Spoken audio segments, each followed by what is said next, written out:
The second you strive for perfection, even if it's just unconsciously, is the second you've given yourself an excuse, an out to not be vulnerable in the art you create.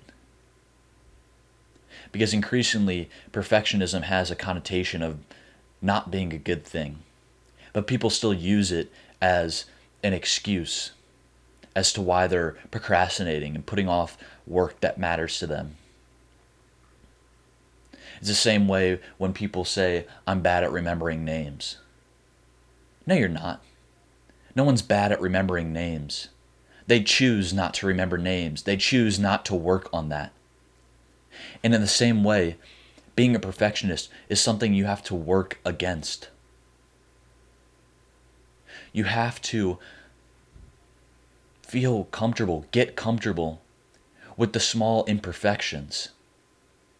Because no matter how perfect you think you are, you'll always be able to pick apart the little bits and pieces of your work that failed in your eyes.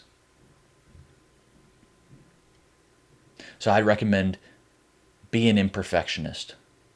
Don't strive for it. Don't make it a goal to mess up on purpose. But just be comfortable with it. Be comfortable having the little mistakes. Be comfortable with people pointing out the little flaws.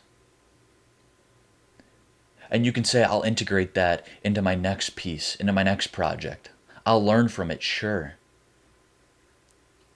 But right now, this work that I've produced, I like it. I think it gets my point across. I think it made something matter, even if it has the little flaws. And I'm okay with that.